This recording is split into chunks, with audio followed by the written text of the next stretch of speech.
नमस्कार, आप देख रहे हैं स्पेशल कवरेज न्यूज़। मैं हूं आपके साथ शिव कुमार मिश्रा। पूरे देश में कर्मचारी वेतन को लेकर आंदोलनरत हैं।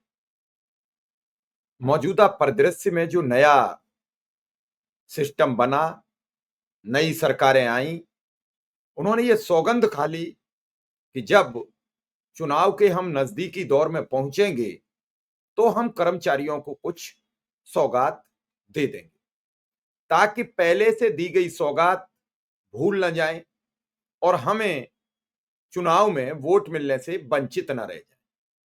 और ये सिलसिला शुरू हुआ मध्य प्रदेश से, ये सिलसिला शुरू हुआ हरियाणा से, ये सिलसिला शुरू हुआ महाराष्ट्र से, जहां-जहां भाजपा की सरकार सत्ता में थी।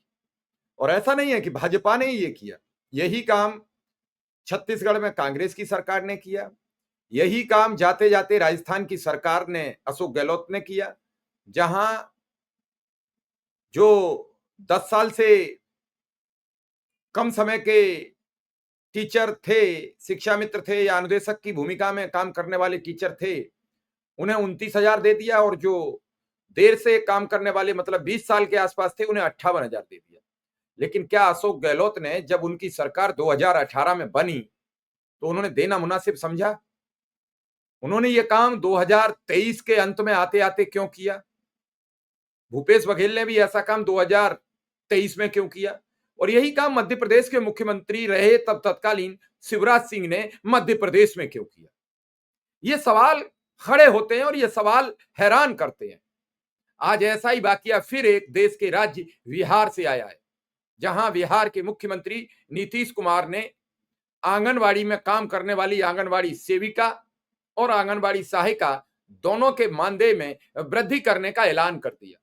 चूंकि चुनाव में अब सिर्फ 1 माह का वक्त बचा है, अक्टूबर में या सितंबर लास्ट में कभी भी अधिसूचना जारी हो सकती है कि नवंबर के महीने से पहले नई सरकार का गठन हो जाएगा। अब ये सब प्रक्रिया हुई तो क्या हुई, कितना वेतन बढ़ा, कितना लागू होगा, इस सरकार में होगा या फिर अगली सरकार में होगा, ये सवाल अभी बरकरार है। मध्य प्रदेश में जो शिवराज सिंह चौहान जाते समय अपनी सरकार में ऐलान कर गए थे, वो आज भी अतिथि शिक्षक उन्हें खोज रहे हैं कि अब तक तो ना मोहन सरकार ने कुछ किया, ना कुछ बढ़ाया। उन्होंने यह जरूर कह दिया कि पूर्व मुख्यमंत्री ने किया था, उन्हें खोजिए और वो बताएं क्या था मामला। क्योंकि महाराष्ट्र में वापसी हो गई, मुख्यमंत्री बदल गए, वहां भी क्या होगा वो बताएंगे। लेकिन राजस्थान और छत्तीसगढ़ के मुख्यमंत्री एक काम अच्छा कर गए थे कि वो तत्काल लागू कर गए थे, वो तत्काल कैबिनेट में पास करा गए थे। आपको याद होगा कि 2022 में चुनाव था, तब 2021 के दिसंबर में योगी आदित्यनाथ ने 2000 बढ़ाए जाने की ऐलान किया था अनुदेशकों का। उन्होंने जब सरकार दोबारा बनी तब विधान कैबिनेट की जो पहली बैठक हुई, जब विधानसभा चुनाव जीत गए, कैबिनेट की पहली बैठक हुई, तब उन्होंने लागू किया। हालांकि दिया फरवरी से था। तो यह भी बड़ी असमंजस है। और अब आ जाते हैं बिहार की इस खबर पर। आंगनवाड़ी कार्यकर्ता और सहायकों को राज्य सरकार का तोहफा, स्टाइपेंड में इजाफा, मुख्यमंत्री की बड़ी घोषणा। बिहार के मुख्यमंत्री नीतीश कुमार ने विधानसभा चुनाव से पहले एक बड़ा ऐलान किया है, जिसमें आंगनवाड़ी कार्यकर्ताओं और सहायकों में खुशी फैल गई। उन्होंने स्टाइपेंड बढ़ाकर उनके काम की तारीफ की। चुनाव के समय यह फैसला आम लोगों के साथ साथ योजनाओं से जुड़े कर्मचारियों को लेकर राहत लेकर आया है। आंगनवाड़ी सेविका, सहायिका बच्चों और गर्भवती महिलाओं की देखभाल में महत्वपूर्ण काम करती हैं, इसलिए सरकार ने उनके योगदान को मानते हुए मानदेय बढ़ा दिया है, जिससे उनकी आर्थिक मदद होगी, उनका मनोबल बढ़ेगा।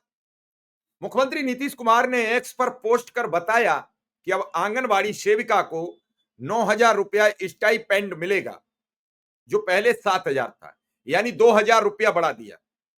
वहीं आंगनवाड़ी सहायिका को अब 4,500 रुपया स्टाइपेंड मिलेगा, जो पहले 4,000 था, यानी 500 रुपया बढ़ा दिया।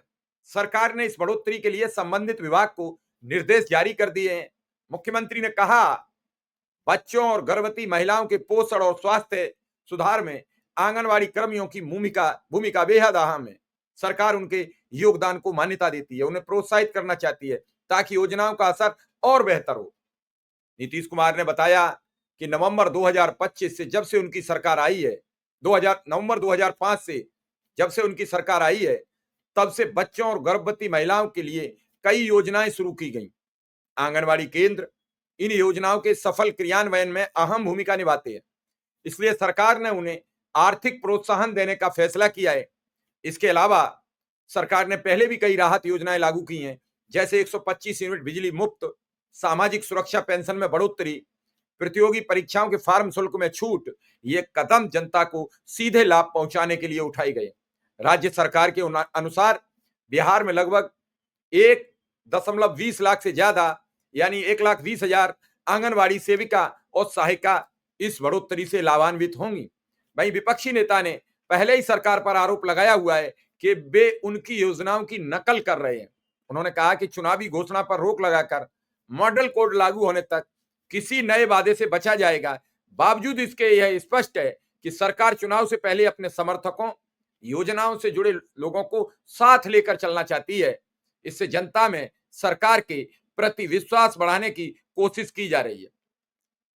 विपक्ष का मानना है कि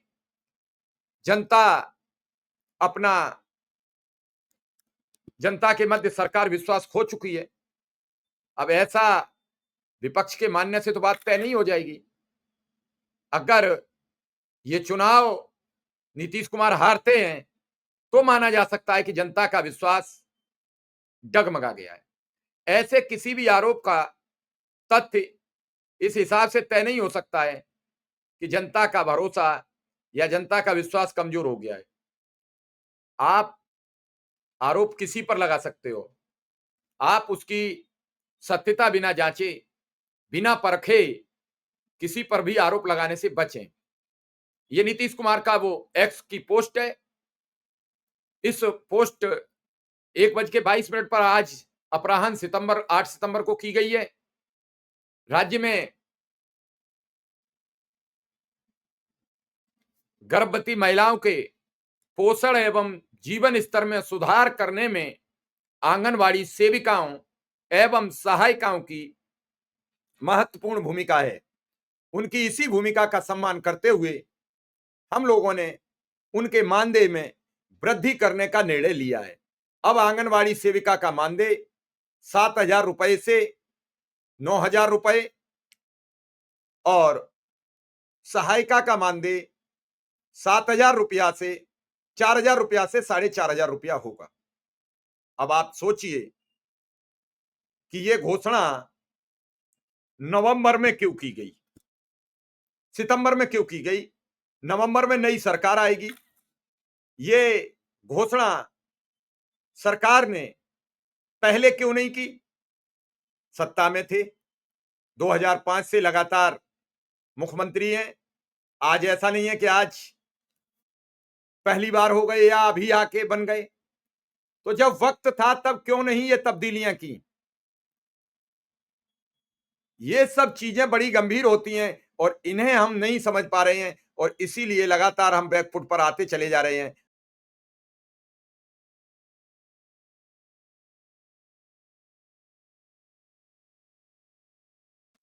अगर बात करें तो ये जब बातें समझ में आती हैं तो सरकारों पर सवाल खड़े हो जाते हैं कि जब आप चुनाव में जाते हो तो कुछ और कहते हो, विकास का जिक्र करते हो, जनता की फिक्र की बात करते हो, लेकिन जब आप चुनकर उस गद्दी पर बैठकर शपथ लेकर जब आप जनता का दोहन करते हो तो भूल जाते हो हम क्या क्या वादा करके आए थे।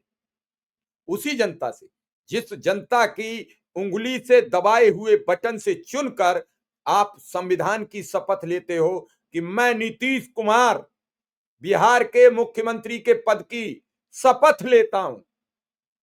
वही व्यक्ति 2020 से मुख्यमंत्री की शपथ लेने के बाद, दल बदल करने के बाद, आज जब नवंबर में नई सरकार बनेगी, उसमें सिर्फ 1.5 महीना बाकी है, 15 सितंबर से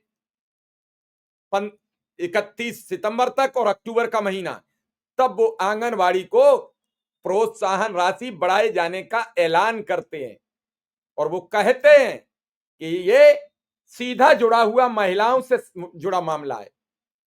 भैया 19.5 वर्ष, साढ़े 2005 से 2025 यानी 19 वर्ष 9 महीना, 19 वर्ष 10 महीना 15 दिन आपने इंतजार किसका किया?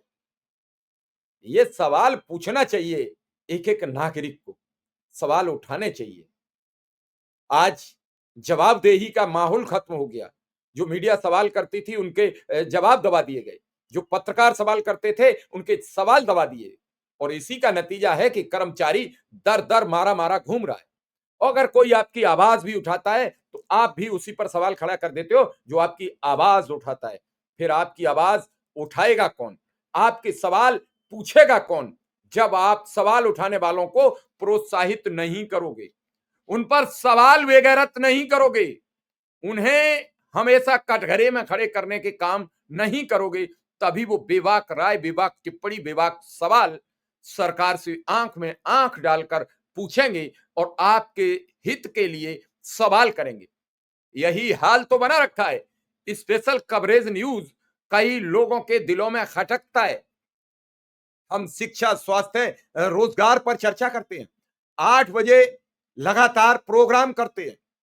इसी शिक्षा, स्वास्थ्य, रोजगार को 2029 के लोकसभा चुनाव, बिहार विधानसभा चुनाव, उत्तर प्रदेश विधानसभा चुनाव, बंगाल विधानसभा चुनाव, केरल विधानसभा चुनाव, तमिलनाडु विधानसभा चुनाव, बंगाल विधानसभा चुनाव, इन सभी चुनाव में सभी राजनीतिक दलों को इसी झंडे के नीचे लाना चाहते हैं।